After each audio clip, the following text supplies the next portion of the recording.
ডিম উৎপাদনের খরচ সামলাতে না পারায় প্রান্তিক পোল্ট্রি খামারিরা ক্রমশ ঝরে পড়ছেন। উৎপাদন খরচের তুলনায় কম দামে ডিম বিক্রি ও ঋণের বোঝায় দিশাহীন খামারিরা দুশ্চিন্তায় রয়েছেন। খাত সংশ্লিষ্টরা বিপণন কাঠামোর দুর্বলতাকেই মূল কারণ হিসেবে দেখছেন এবং সরকারের হস্তক্ষেপ ও খামারি প্রশিক্ষণ ছাড়া দেশের স্বয়ংসম্পূর্ণতা ও গ্রামীণ অর্থনীতি ঝুঁকিতে পড়বে বলছেন। বিস্তারিত দেখুন প্রতিবেদনে। ডিম উৎপাদনের খরচ সামলাতে না পারায় মাঝপথেই ঝরে পড়েছেন অসংখ্য পোল্ট্রি খামারি। অনেকের অবস্থা এমন যে তারা সম্পূর্ণ সর্বশান্ত হয়েছেন। এই পরিস্থিতির মূল কারণ হিসেবে খাত সংশ্লিষ্টরা বিপণন কাঠামোর দুর্বলতাকেই দায়ী করছেন।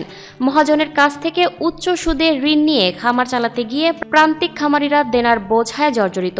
অনেকের খামারে মুরগি ডিম থাকলেও তারা এখন দুশ্চিন্তার মধ্যে দিন কাটাচ্ছেন। খামারিরা বলেন, ডিমের উৎপাদন খরচ প্রায় 10 টাকার বেশি, কিন্তু 5 টাকা 60 পয়সা বা 6 টাকা 50 পয়সা দরে ডিম বিক্রি করতে হচ্ছে। মাঝখানের টাকা কোথায় যাচ্ছে আমরা খুঁজে পাচ্ছি না। টাঙ্গাইলের ভুয়াপুরের অধিকাংশ খামারির গল্প প্রায় একই রকম। উৎপাদন খরচের তুলনায় বাজারে কম দরে ডিম বিক্রি করতে বাধ্য হওয়ায় দীর্ঘদিনের লোকসান, ঋণের চাপ ও বকেয়া বিদ্যুৎ বিলের বোঝায় তারা জর্জরিত। প্রতিদিনই ক্ষতির পরিমাণ বাড়ছে। অনেক খামারি দিশেহারা, কেউ খামার বন্ধ করার কথাও ভাবছেন। একজন খামারি বলেন, আমার 20 লাখের বেশি মুরগি ছিল, যা এখন 3 লাখে নেমে এসেছে। প্রতিটি উপজেলায় এভাবে শত শত খামার বন্ধ হয়েছে।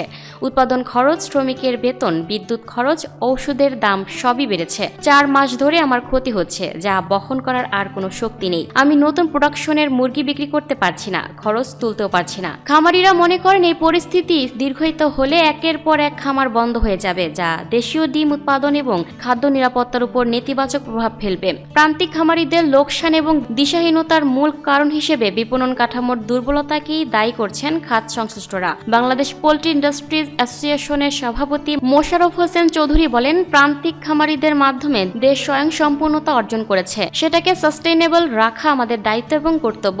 গ্রামীণ অর্থনীতির একটি বড় অংশ এই খাতের সঙ্গে জড়িত। যদি আমরা উদার না হই, প্রান্তিক খামারিদের টিকিয়ে রাখা সম্ভব হবে না, আর তখন গ্রামীণ অর্থনীতিও ব্যাপকভাবে প্রভাবিত হবে। প্রাণী সম্পদ অধিদপ্তর প্রান্তিক খামারিদের নানা প্রতিবন্ধকতা স্বীকার করেছে। প্রাণী সম্পদ অধিদপ্তরও প্রান্তিক খামারিদের নানা প্রতিবন্ধকতা স্বীকার করেছে এবং তাদের টিকিয়ে রাখার জন্য সরকার উদ্যোগী বলে জানিয়েছে মহাপরিচালক আবু সুফিয়ান। তিনি বলেন, প্রতিদিন বাজারে 6.5 কোটির বেশি ডিম আসে। এজন্য মিনিমাম 6.5 কোটি মুরগি পালন করতে হচ্ছে। তবে তাদের খাদ্য খরচই এখন বড় চ্যালেঞ্জ। খামারিদের এমন পরিস্থিতিতে মূল্য ক্ষতিপূরণের জন্য সরকারকে হস্তক্ষেপ করতে হবে। কৃষি খাতে যেখানে সার, বীজ বা অন্যান্য খাতে ভর্তুকি দেওয়া হয়, পোল্ট্রি খাতে সেই ধরনের সহায়তা নেই। যদি আমরা কিছুটা হলেও তাদের সাপোর্ট দিতে পারি, তবে প্রান্তিক খামারিরা টিকে থাকবে। এছাড়াও প্রাণী সম্পদ অধিদপ্তর মনে করে, লাভজনক খামার গড়ে তুলতে খামারিদের পর্যাপ্ত প্রশিক্ষণ দেওয়া অপরিহার্য। সঠিক জ্ঞান ও সহায়তা পেলে খামারিরা কেবল নিজেরা টিকে থাকবে না, দেশের স্বয়ংসম্পূর্ণতা ও গ্রামীণ অর্থনীতিকেও সুরক্ষিত রাখতে পারবে। Lucky Akter, up to date news, Dhaka. প্রিয় দর্শক, এই ছিল আপ টু ডেট নিউজের সর্বশেষ আপডেট। পরবর্তী আপডেট সবার আগে পেতে আপ টু ডেট নিউজের ফেসবুক পেজ এবং ইউটিউব চ্যানেলের সাথেই থাকুন। ধন্যবাদ।